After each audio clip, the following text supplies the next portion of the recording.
Prabhupada, and also on this auspicious day of the appearance of Srila Bhaktivinoda Thakur. So very exciting. We have a special guest speaker this evening, His Holiness Romapada Swami. Before we get into that portion of the program, just a couple of quick announcements. The first is this Tuesday, we are honoring Bhadra Purnima. That's Tuesday, September 1st. For those of you that aren't familiar, it's a very special day where the gift of the Srimad Bhagavatam on this particular day in a particular way is granted the benediction of going back to spiritual world. So it's a fantastic opportunity to take advantage of this gift we've been given of Srila Prabhupada's books, as well as the generous act of giving this transcendental knowledge to others. So if you're not familiar with it, please check it out. It's featured on the ISKCON Chicago website, and it's this Tuesday. And there's also a special for anyone that wants to purchase or sponsor Srimad Bhagavatam set for $275. Also, a featured event. There's a full-day workshop called A Life Turned Upside Down. It's a one-day online and in-person retreat with Romapada Swami and others, and that takes place Saturday, September 5th from 7 a.m. to 7:30 p.m. And registration is also available online. Finally, I'll turn it over to our speaker, His Holiness Romapada Swami, who's going to be talking about Srila Bhaktivinoda Thakur, his life and contributions. And just a quick note for all those joining online, please submit your questions through the chat, either Zoom, Facebook, or YouTube. They will be monitored and asked in order at the end. Hare Krishna. Jaya Radha Madhava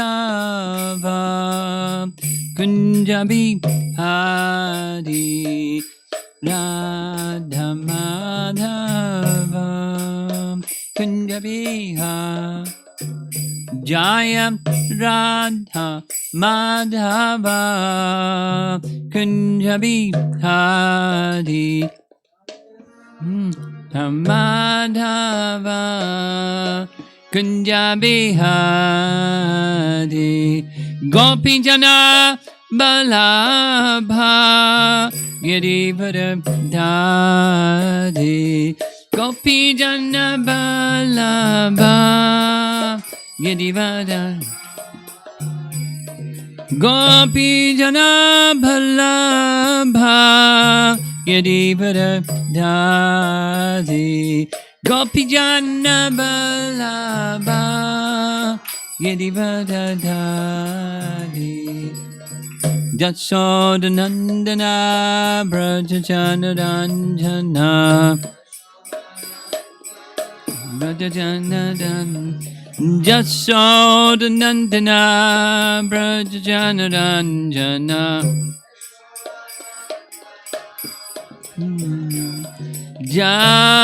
Jamanatira Vanam Jadi Jamanatira Vanam Jadi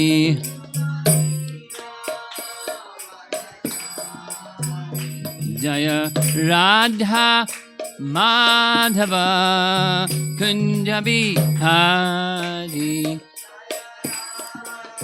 Madhava Kunjabi Hari Jaya Radha Madhava Kunjabi Hari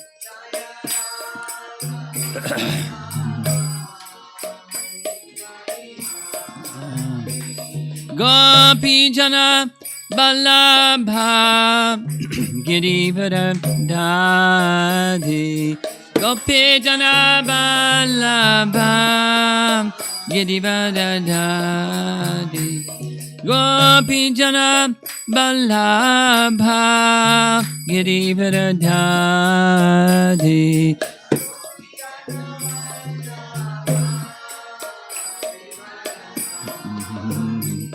Jasodanandana Brajajanaranjana Dana Brajajanaran Jasodanandana Brajajanaranjana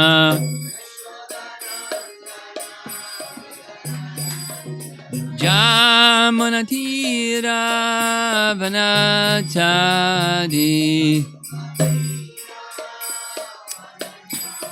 Jamunatira Vanachadi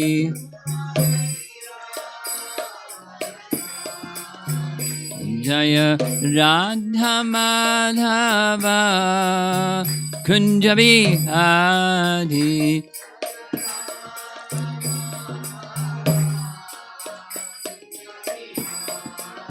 Jaya Radha Madhava Kunjabi Adi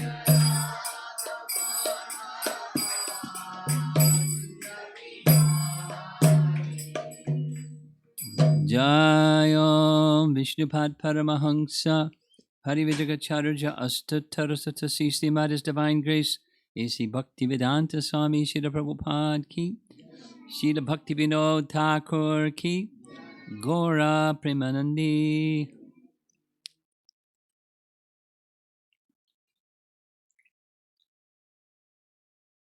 You two young girls are very enthusiastic in kirtan. It's nice. Compliments to both of you. May you grow up and become nice kirtaniers.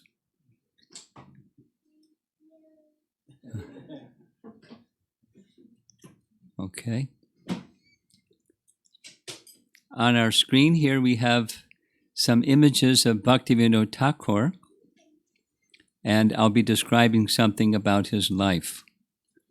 Just to put his life in context, Bhaktivinoda Thakur is the father of Srila Prabhupada's spiritual master. Srila Prabhupada's spiritual master was named Bhakti Siddhanta. That's a title that was given to him. His birth name was Bimala Prasad. Bimala Prasad. Because in Jagannath Puri, that's where Bhakti Siddhanta was born, while Bhaktivinoda Thakur was chief magistrate in Puri. And as you know, the Indian system is beneath the king. The magistrate is not just he sits on a bench. He has a lot of authority. So he was chief magistrate, high court judge in Jagannath Puri. And he had prayed to Lord Jagannath that a ray of Vishnu would descend into this world to help this dark age of Kali become strengthened by bhakti. A ray of Vishnu to bring bhakti, and that was his son. So we're not going to speak about his son, we're going to speak about the father. A very celebrated and important personality in our disciplic succession. I'll say a number of things about him, and we can't say enough about him.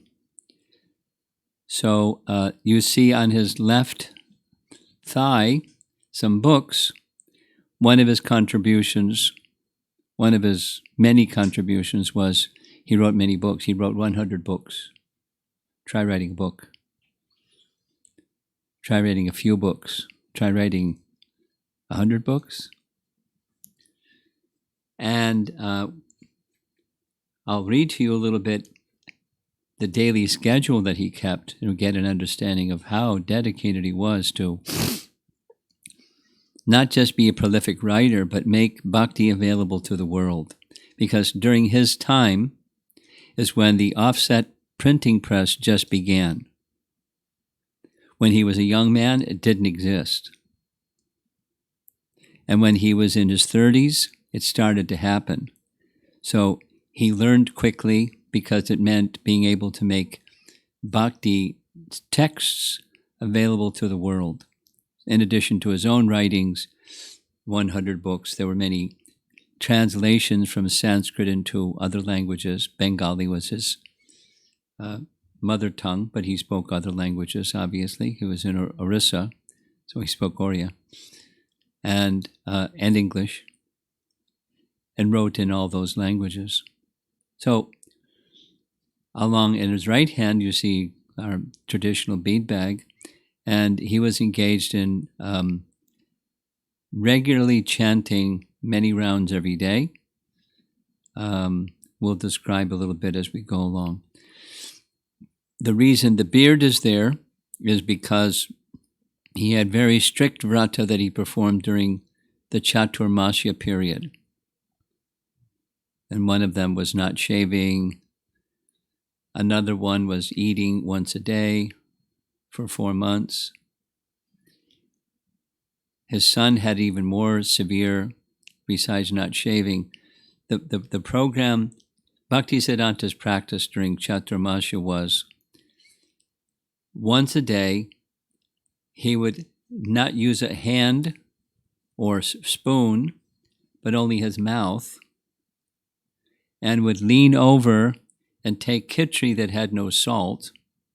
Try taking khichdi that has no salt. And as much as you can eat before you sit back up again, so when you lean over, your stomach shrinks. And that was it. Once you sat up, that was it. Once a day, no salt for 4 months. Very austere. Bhaktisiddhanta was very austere. So he didn't do that one, but he ate once a day and observed other vows during Ekadasi day. That's why you sometimes will see some images. He has this full beard, and other times he doesn't. These are his deities. Whoops.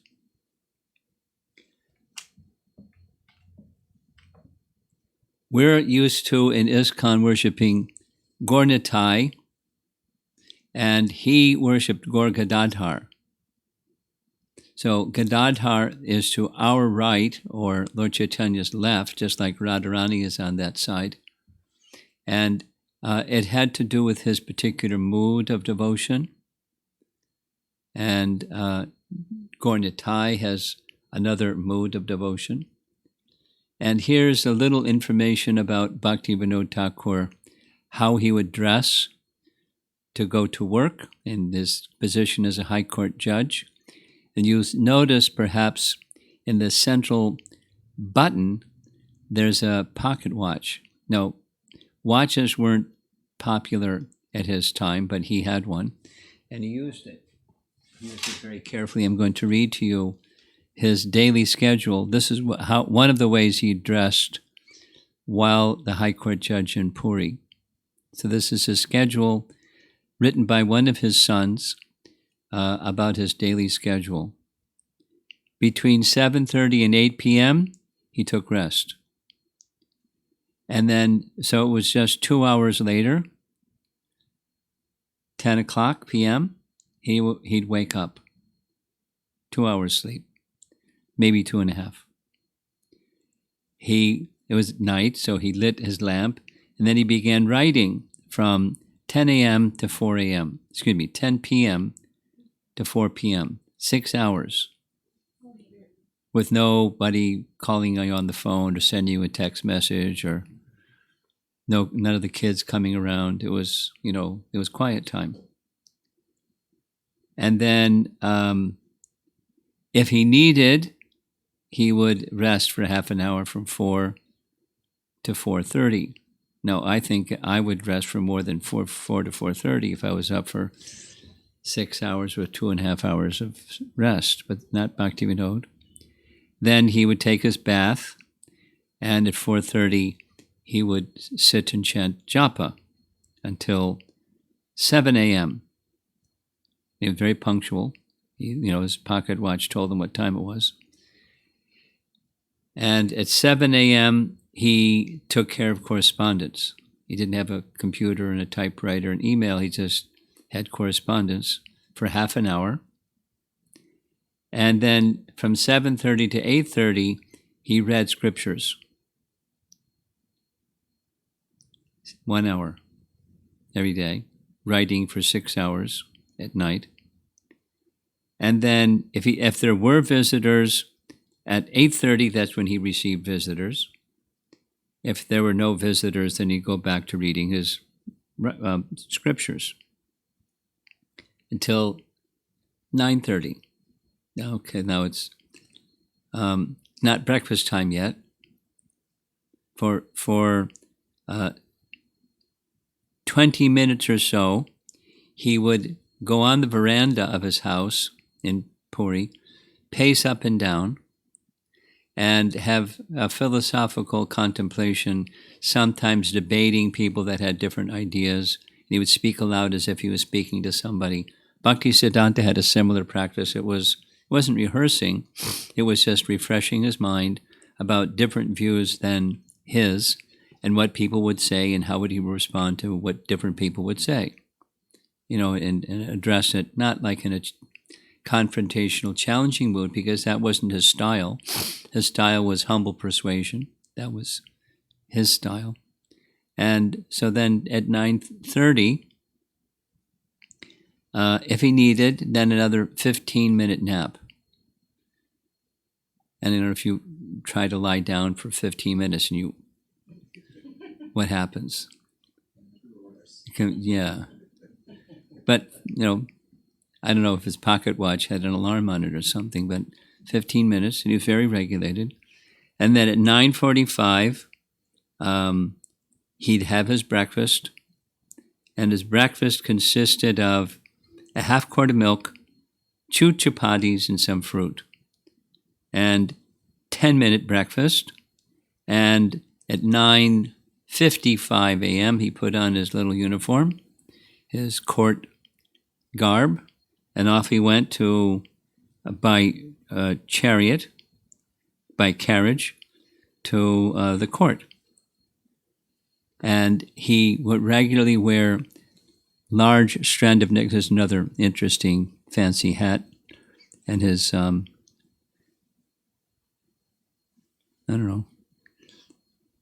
his costume, his fashion of the time.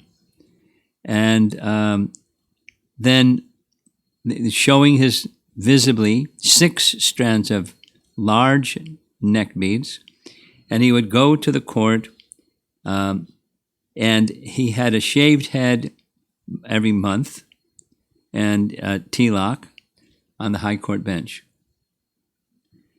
And they didn't understand, the Englishmen who were in charge of things watched him work, and they couldn't understand how he did what he did. He would hear between 30 and 50 cases every day.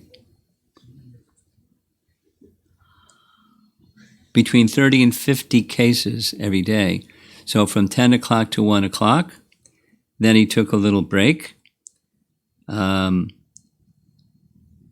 Normally, what it says here, this is in his biography, what took others 1/2 hour, he finished in 5 minutes. He took another 2 minutes to write his judgment in detail.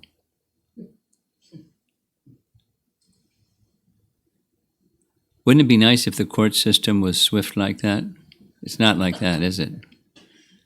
Certainly not in India. At 1 o'clock, he went by carriage back to his home, freshened up, and at 2 to 5, he's back at the courtroom, and at 5 o'clock he left, and when he reached his home after that, he did some further translation of Sanskrit writings by dictating to a secretary. He would read and his secretary would take notes. Then he had his evening bath, evening meal. It doesn't say what he had for lunch. It doesn't indicate anything, so apparently he didn't eat anything. And his evening meal was a little rice, 2 chapatis, and a half quart of milk. And then, so he's back at home at 5, took a bath, change of clothes, little meal, some time with the kids, 7:30 taking rest, or 8 o'clock and up at 10 o'clock. And he just kept that schedule, very intense schedule. And along with this, look at his family. He had 10 children. His wife is to his left, Bhagavati Devi, and the upper row to the our far left, or his right, that's Bhaktisiddhanta. Before he was Bhaktisiddhanta, Bimal Prasad. So that's a fantastic contribution. He maintained a family of 10, and one of those 10 became a pure devotee. That's a life's work in itself. Here's that same, for a similar photo, not the same. And here's a close-up seeing his facial features. He was very strong in his sadhana practices. This is now, during a portion of his life, he entered into solitary bhajan. He wanted to retire at a certain stage from the active life in the government. I'll say a few things, just some stories about when he was a young man. His father died, and he was placed in the care of his grandfather some distance away. He went to college with the Thakur family. He was from an aristocratic family and mixed with that circle of people. And when he graduated, some relative, a friend of his father, gave him an office job. He gave him the manager of some business. And one of his first acts was he was checking the accounts and he saw that somebody was overcharged. So he met the person and gave the money back. And the person in charge of the company said, "I think you have the wrong job. You can't do that kind of thing here. You should maybe become a teacher, or something like that, some mode of goodness profession." So there was a bit of a struggle, and he eventually ended up in a judicial position, appointed judicial position. Wasn't elected. And one of the places he went, he was transferred. Part of the system is to avoid corruption. The judges were sent from place to place. They didn't stay too long in one place. So one of the places he went to, it was known that the people in that area, they were worshiping a ghost in a tree because they were afraid of the ghost. So they made offerings to the ghost in the tree so the ghost would leave them alone. And Bhaktivinoda was very disturbed by that ghost worship. So he, out of his own pocket, he made a donation to a Brahmin and asked him, just sit underneath this tree and read Srimad Bhagavatam for 6 hours a day. Just read it aloud. And the man did that. And at the end, when he reached the final verse of the entire 18,000 Srimad Bhagavatam verses, it was heard that a branch from the upper part of the tree broke, and a voice from the sky came saying, thanking Bhaktivinoda Thakur for having the Bhagavatam recited, because that liberated the ghost from that curse of becoming a ghost, inhabiting the tree. And the ghost worship was over just by his faith in reading Srimad Bhagavatam aloud. He had great faith, and he had great courage. There's a nice story I'll narrate. There's a longer version, but a shorter version is his posting in Puri was with the recognition that he was very strong and fearless. So the British had a problem.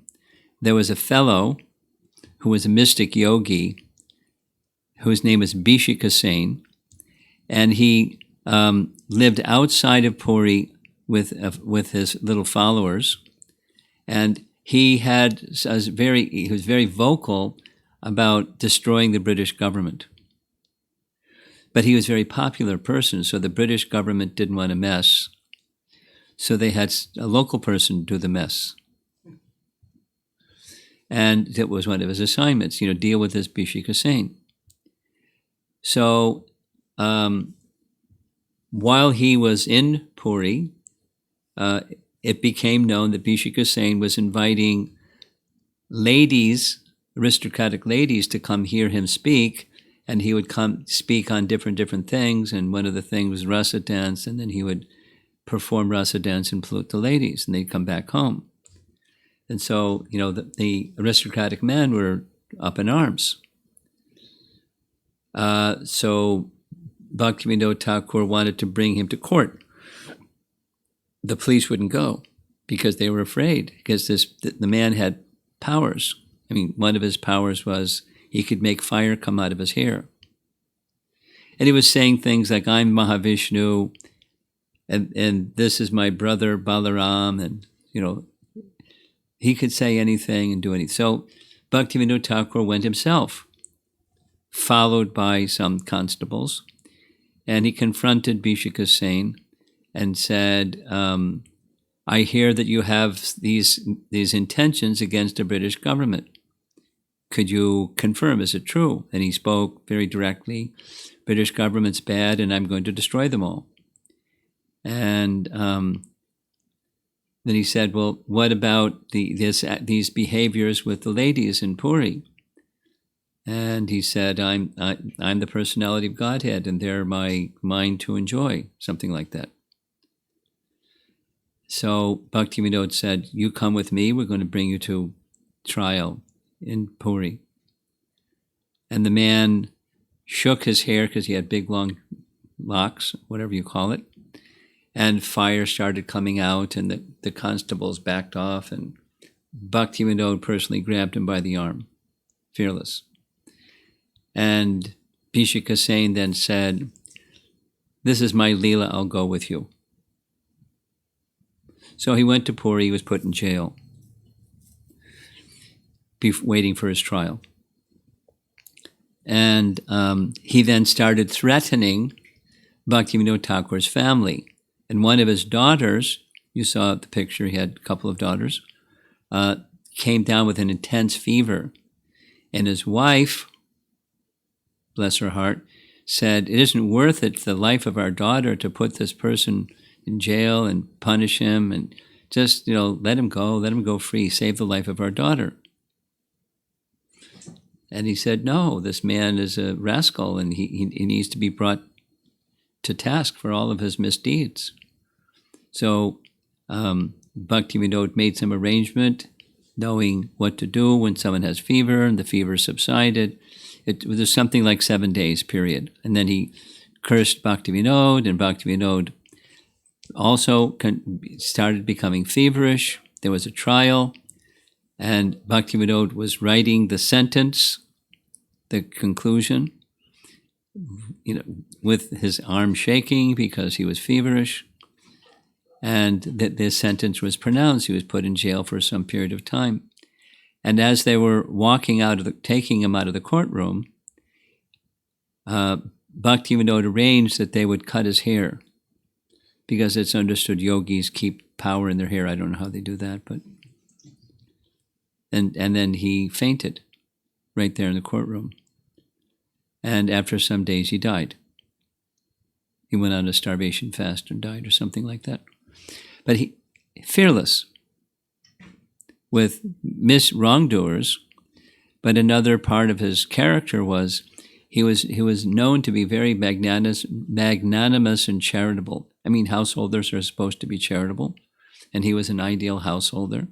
And as busy as he was with his writing and other things, people would come to see him during that appointed time, and they were never disappointed. It's said about his character.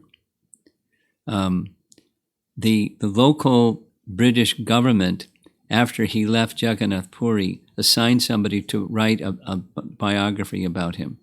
And these are things that are described about him.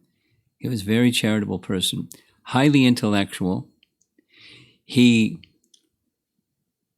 Just to give you some idea, I like talking about Bhaktivinoda. He's wonderful. Because there was no printing presses, it wasn't until he was 34 years old that he first got a copy of Srimad Bhagavatam. He got a copy because a friend of his had a friend of his who had a copy, and his friend was willing to have some scribe make a copy of his copy. So then he got Srimad Bhagavatam as a gift, knowing that, that the kind of religious and scholarly person that he was. He read it twice within a short period of time. And then within 1 year, he wrote a book about it. And the book I've seen a copy. It's a translation into English. But the people, his audience was educated Indians who had completely bought into the European literature is great and everything Indian is backwards in mythology and, unworthy of consideration. They bought into the propaganda. So addressing that population, he was speaking about the glories of Srimad Bhagavatam. It included points saying that any great literature of our modern time, like the European literature of Paradise Lost and Paradise Regained by John Milton. Maybe you don't know anything about those books. John Milton was a British writer, and he wrote 2 books, Paradise Lost, Paradise Regained, and it's just a sequel of the Old Testament of the Bible, but in modern language and that kind of thing. So he used other examples to say great literature has its roots in scripture.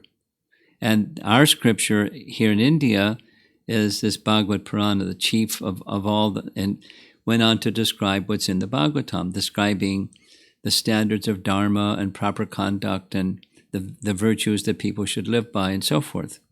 He was addressing an audience that was not warm and friendly. They were a little, hostile. And he was going against the grain of the intellectuals of his time. But the intellectuals move other people. He knew that he was interested in influencing them. And that's one of the reasons why he published so many books. After some time in Puri, he wanted to he wanted to leave the government service. He put in his request multiple times. It was refused, and finally said, I quit. They said, okay, we'll give you a transfer. And the transfer was by his choosing to Krishna Nagar. Now, Krishna Nagar is the current city near the birthplace of Chaitanya Mahaprabhu called Krishna Nagar. And so he, Bhaktivinoda, selected a place to live near Krishna Nagar, but not in the urban center of Krishna Nagar. And so the local leader made a train to go to Bhaktivinoda Thakur's house. He was considered such an important person. I'll show you in a minute. This is described a little bit in his autobiography. This is the title of his autobiography, Sva Likita Jivani.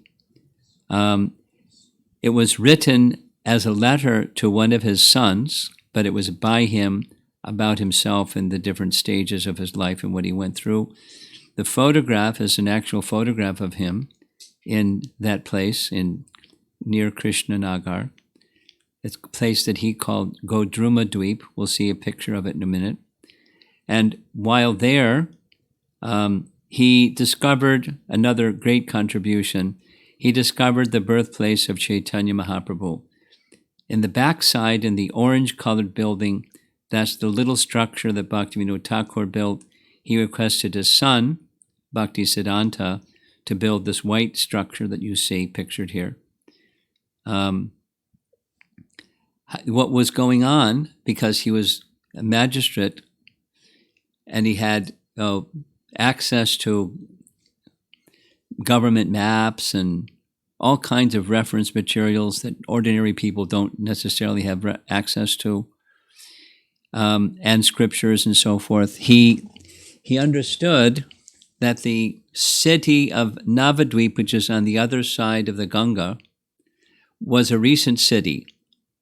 And the Chaitanya Mahaprabhu, all the biographies about his life, his residence was on the eastern side of the Ganga.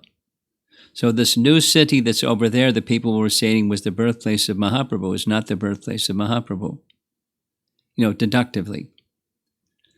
And then scripturally, both the maps, he understood from the maps that shortly after Chaitanya Mahaprabhu's disappearance, the Ganga shifted course. And what was his birthplace was now underwater. And it stayed like that for a long time, hundreds of years. And then again, it shifted back. And when it shifted back, around that time is when this new place, Navadvip city, was established and then called the birthplace of Mahaprabhu. But it was not according to the scriptures. It wasn't according to the record of the movements of the Ganges. And he just intuitively didn't accept. So while in the city of Navadvip, and a place on the rooftop, just listen, I'll say this twice.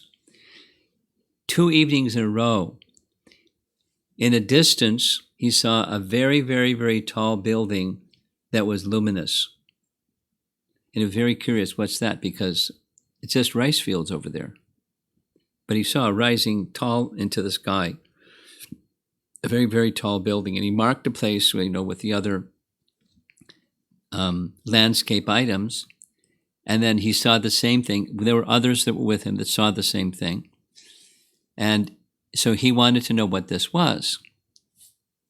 So when he went to the place that looked like where it would have been, there's one area in the agricultural fields that the local Muslim agriculturists couldn't grow anything. They couldn't grow potatoes, they couldn't grow eggplants, they certainly couldn't grow rice. It just wouldn't grow anything except one thing: Tulsi plants.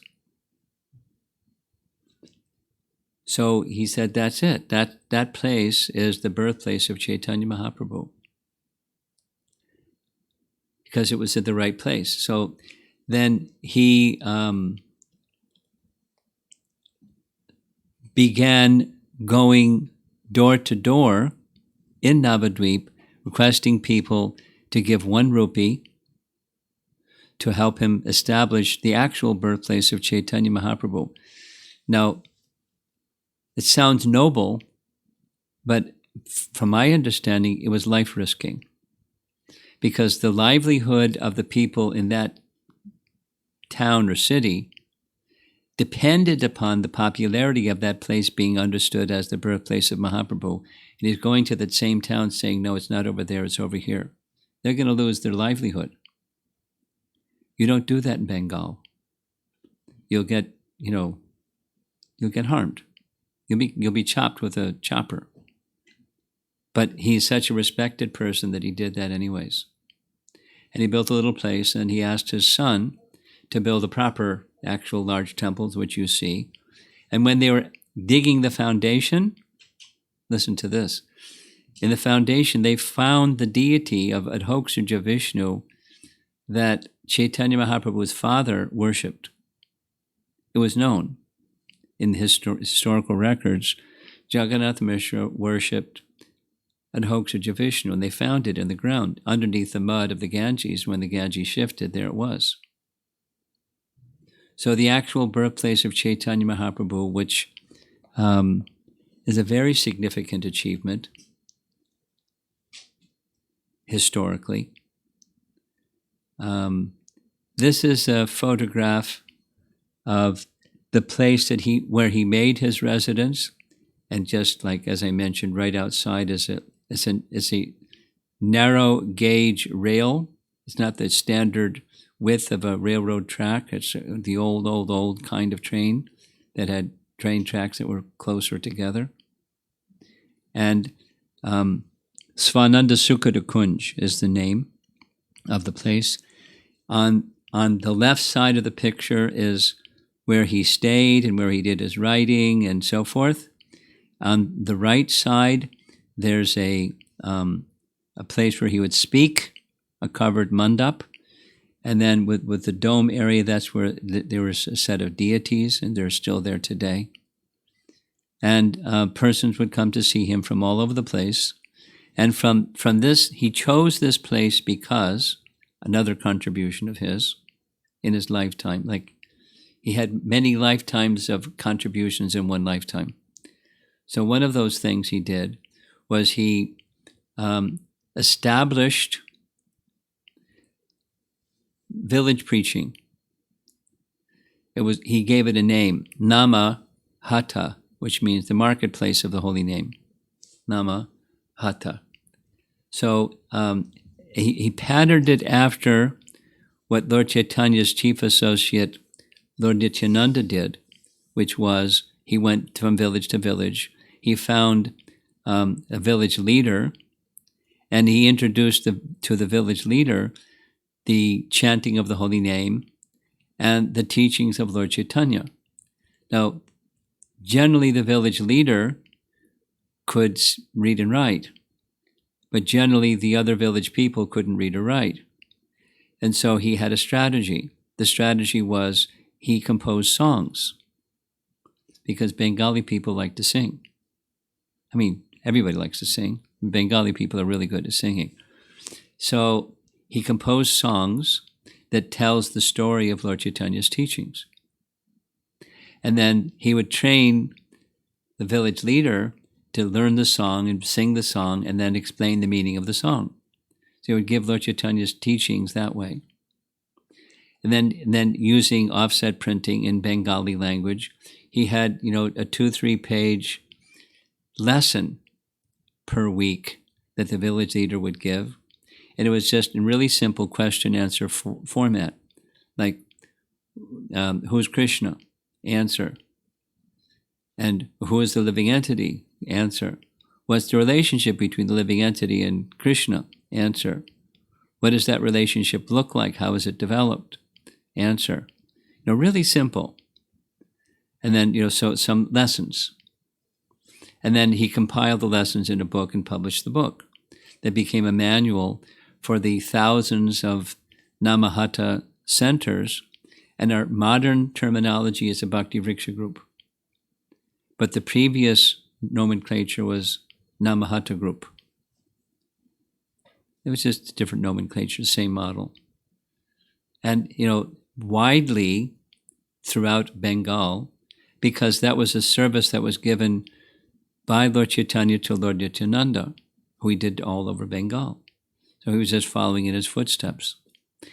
And the headquarters that Lord Nityananda established was this place. And there's more to be said, but it's already 6:17, and I want to give some time for some questions. Another great contribution that he made was, as you see here, this is a current projected image of what the temple of Vedic planetarium will look like. Have you seen this image before? No? No? You've heard of the temple of Vedic planetarium? No. Some of you have. You heard about it? Okay. Let me give you an idea of what it is. The seed of the idea is Bhaktivinoda. Because Bhaktivinoda explains that in the Adi Purana, there's a description, in the holy land of Navadvip, a great temple will be established, and very, very tall and brilliant, and describes it. So based on that authoritative statement that it will exist sometime in the future, Bhaktivinoda he passed that idea on to his son. His son passed that idea on to Prabhupada, and Prabhupada then gave detailed explanation of what that would look like. But he didn't just call it a temple.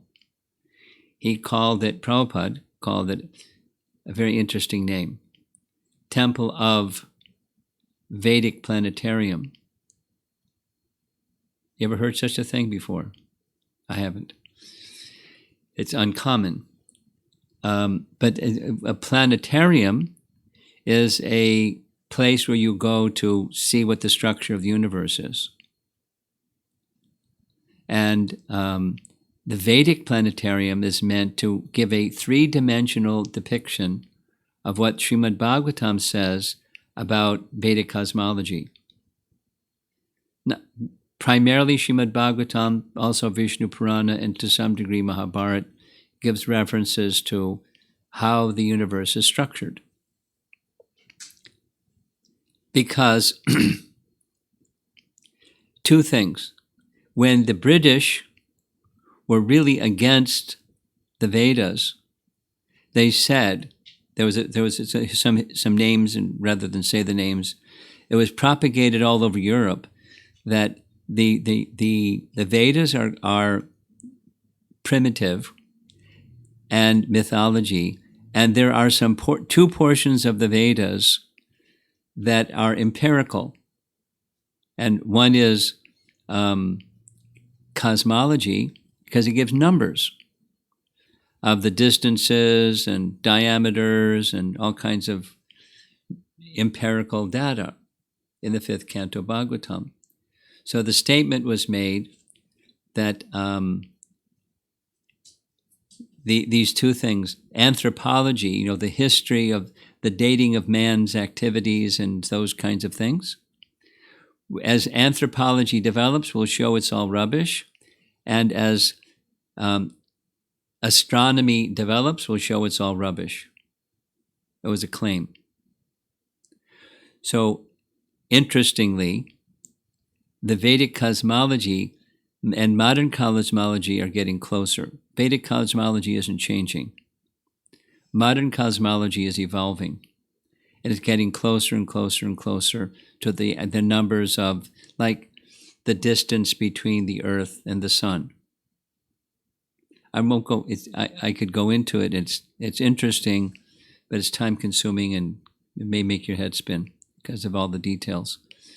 But Prabhupada wanted, the principle is, he wanted people that were scholarly, and even people that were skeptical, and people from India that kind of have lost connection with their culture and the teachings of their culture, to see it in three-dimensional depiction. This is what the Vedas say about the structure of the universe.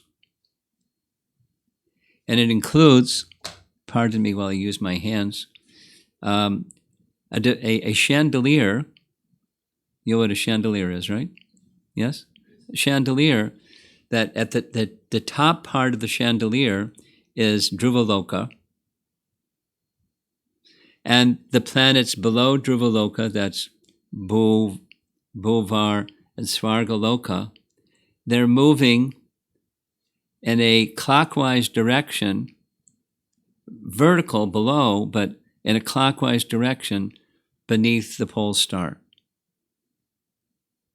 And then there's planets above Dhruvaloka, Maharloka, Janaloka, Tapaloka, Brahmaloka, and then the planetarium takes you into Haridam and Golokadam.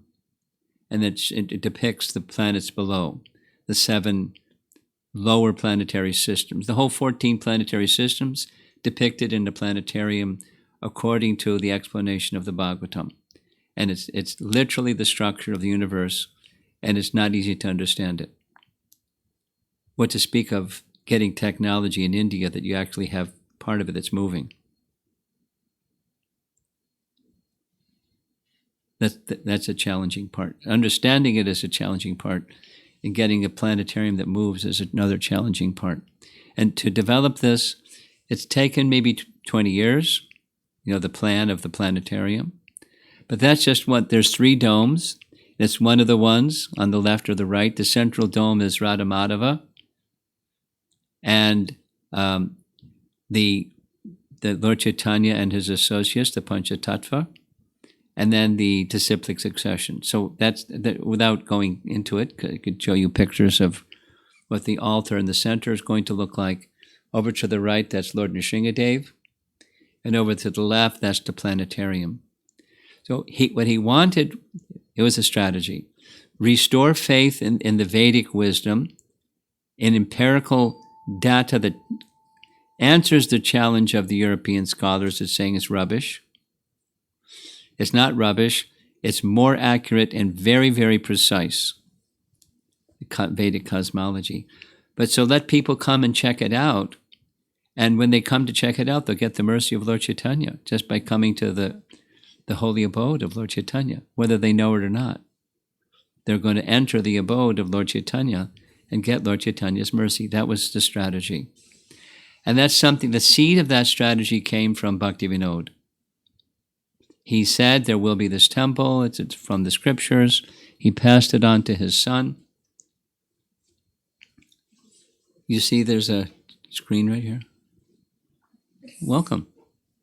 Hare Krishna. You came just at the time for questions and answers. Okay, so here's our last slide. This is an image of Bhaktivinoda Thakur. And there are other contributions, but I think I've more than used my time in. We're honoring, the whole of the Hare Krishna movement had its root in his vision. His vision was the vision of Lord Chaitanya that said, one day the chanting of the holy name will be heard in every town and village in the world. That's a lot of places. So to make that happen, there has to be some system, some structure. So one of the things that Bhaktivinoda Thakur did was, in the English language, at his own expense, he put together an 86-page life and precepts of Sri Chaitanya Mahaprabhu. First half was his life, second half is his teachings. And then distributed it to libraries free of charge, just sent them to put in their libraries so educated people can begin to know. He wanted that. He passed it on to his son, who passed it on to his followers, and here we are. The fruit of the seed of this visionary, Bhaktivinoda Thakur, to have the teachings of Lord Chaitanya all over the world, and the holy name chanted all over the world. And it's not easy to achieve that. There's cultural, there's language, there's government, there's lots of obstacles. But the wish, the will of the personality of Godhead has carried Bhaktivinoda and his son Bhaktisiddhanta and Prabhupada and his followers. So here we are. We owe being at the feet of Radha Krishna and chanting the holy name and hearing these essential teachings of Lord Chaitanya largely to Bhaktivinoda at a time when there was a lot of opposition to that idea, that notion. It was poo-pooed by everybody. But he had deep faith and great spiritual strength, a lot of vision, tireless. I mean, I don't know who can sleep 2.5 to 3 hours every day and function properly, but he did. 10 children.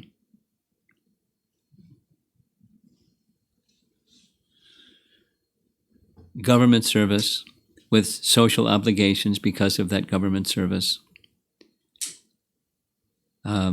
Great personality. So we're honoring his appearance day today. So let's see if there's some discussion. Maybe because you're being introduced to this personality, it's not so easy. But let's see if there's some thoughts you'd like to share or hear something about him. Yeah. Do we have a microphone?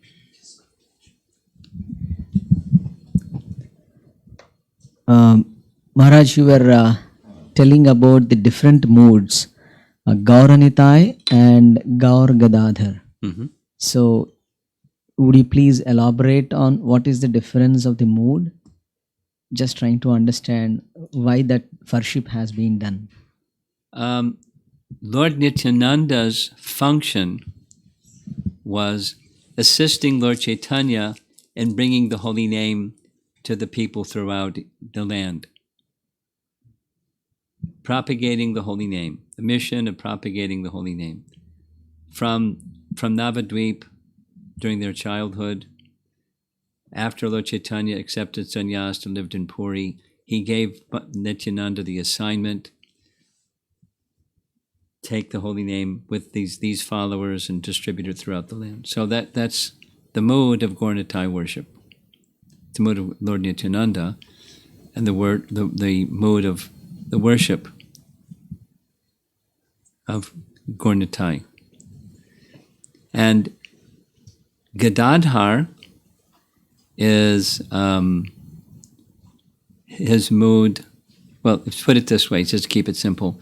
It's more along the Raganuga Bhakti mood, or the Raga mood, or the sweetness of relishing the mellows of Krishna's pastimes, as he was very expert at reciting Srimad Bhagavatam and worshipping the deity of Radha Gopinath. So that mood of Gadadhar is nourished by Gaur Gadadhar worship. That was Bhaktivinoda Thakur's mood, his personal deity. Okay?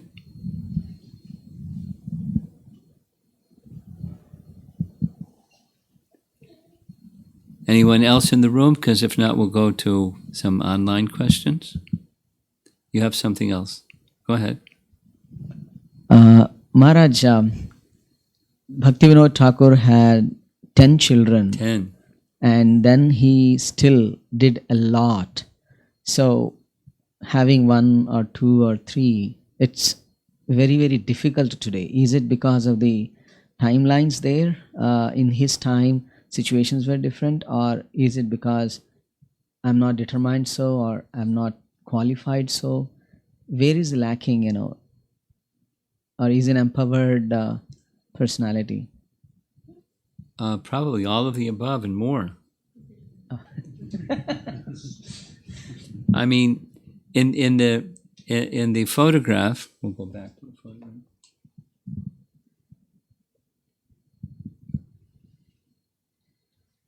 It looks to me like behind him and his wife, there's 2 assistants, ladies. And they were probably, very much involved in taking care of the needs of the family members.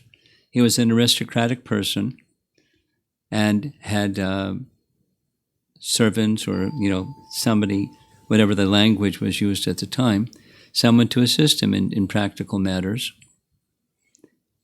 And,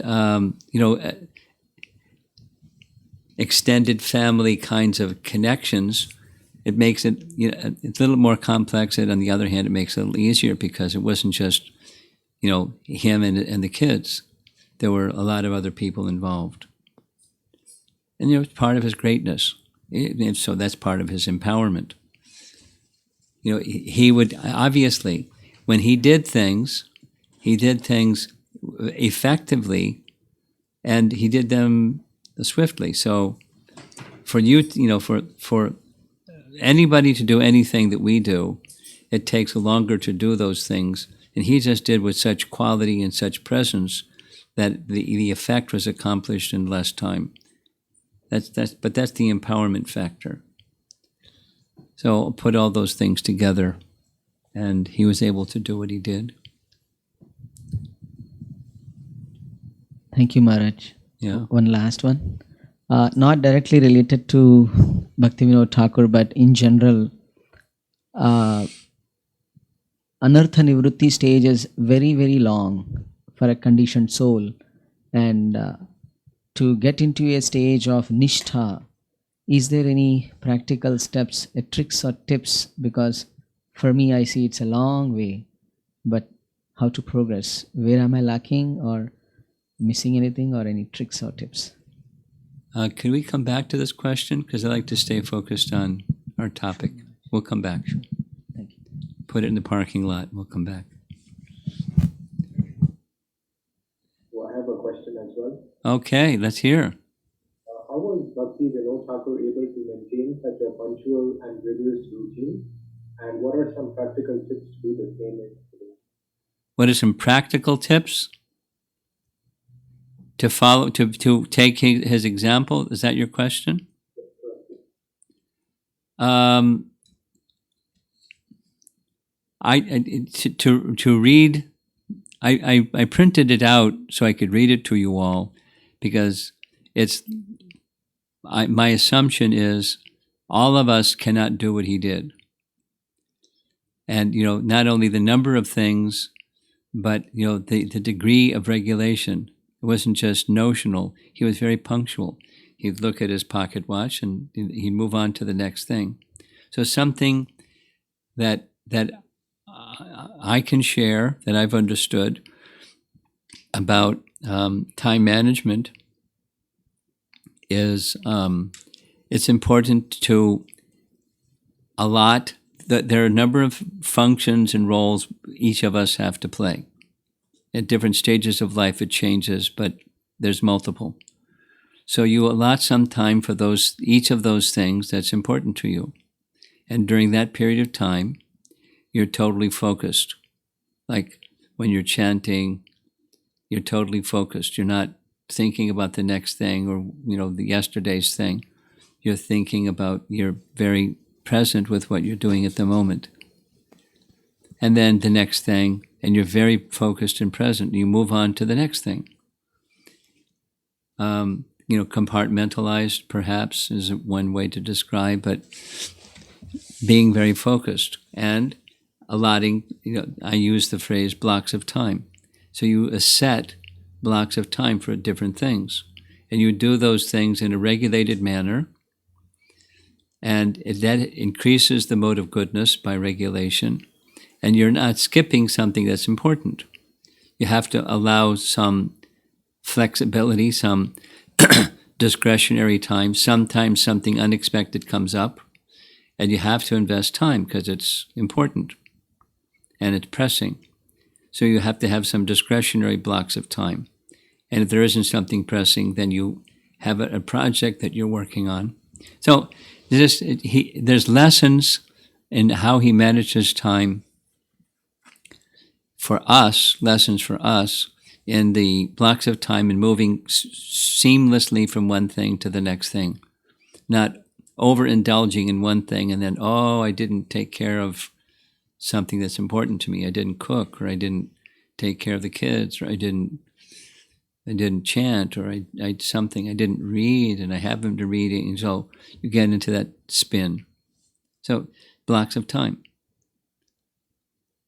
And you practice at blocks of time, and it becomes a pattern of your life. It becomes easier to do it when you become in the mode of goodness and regulated than if you're not in the mode of goodness and unregulated. So it's moving your life in that direction. He was very productive, had many different roles, and he had blocks of time for them. That's a principle to live by. That's something we can learn. Hare Krishna. Thank you.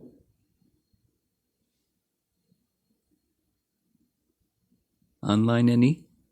Yes? Can you give him the microphone?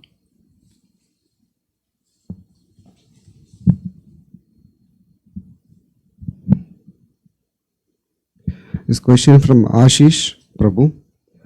Was the vision of Gaudiya Math also an idea by Bhaktivinoda Thakur and implemented by Bhakti Siddhanta Saraswati Thakur? Not in name, but in principle. He, Bhaktivinoda, called it, and his son also called it, Vaishnava Vishva Raja Sabha. So then it became Gaudiya Math. But when he was a young boy, Bhaktivinoda used that, Bhakti Siddhanta used that term, which he had heard from his father. And then it became Gaudiya Math. Then they established temples under that name. This question from, I think, Hari Prabhu from Boston. When you hear the life of a personality such as Bhaktivinoda Thakur and others, I feel more attracted to such life of pure devotion more than sometimes reading actual Shastra. Is that appropriate? If not, what should be our mood? Is there a reason why lives of devotees are more inspiring than the scriptures itself? Well, it's two things. There's the human interest side. Here's an outstanding personality. He's even, reasonably contemporary. It's not just like a storybook. Dhruva went to Dhruvaloka or something like that. This is recent times with a real, person that here's a photograph of him and his family. So it's relatable. It's personal. It's in literature. It's called the human interest dimension. But that's there in the Bhagavatam also, or our scriptures. It's just we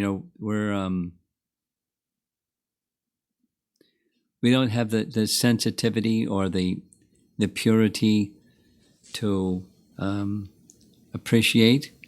Therefore, if we can appreciate and read together in the association of devotees and hear commentary by Prabhupada and other great acharyas, it helps it come to life. You can feel the presence of that great personality when you hear in the proper mood. So I think it's those two things. The human interest of someone that's more accessible in timeline and features and characteristics and lifestyle and so forth. The human interest factor, and also how we read the scripture, how we read the Bhagavatam and Bhagavad Gita. I'll say the second part in a different way. There's one devotee who I appreciate very much.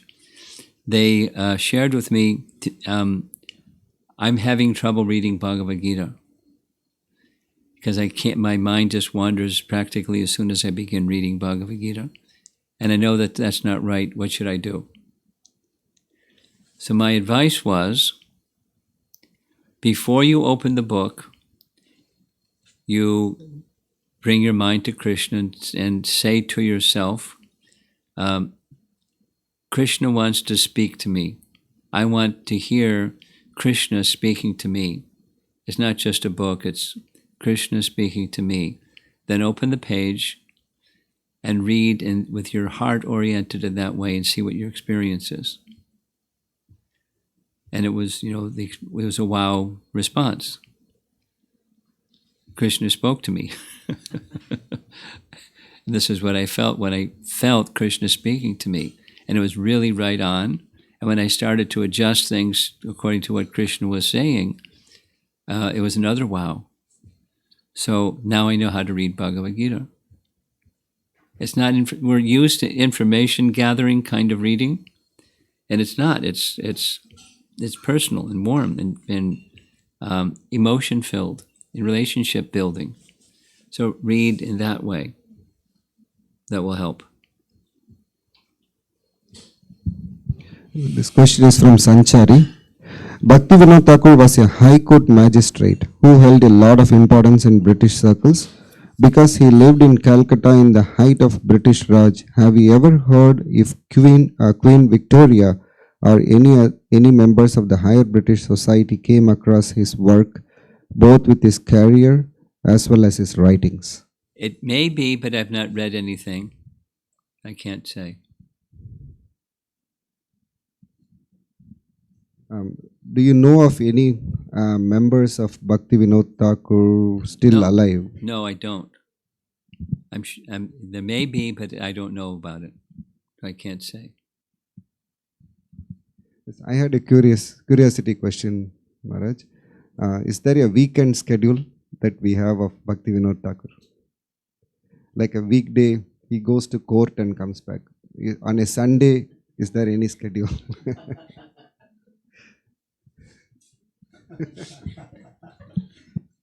We know about his weekday schedule, but his son didn't write about his weekend schedule.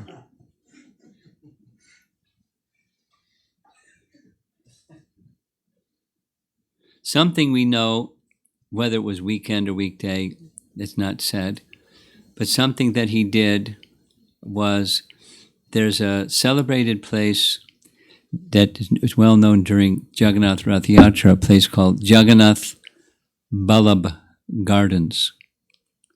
Jagannath Ballabh Gardens is a place where the Rath Yatra cart stops, and people, they're invited to directly bring items for offering to Jagannath, place on the cart, and they make the offerings.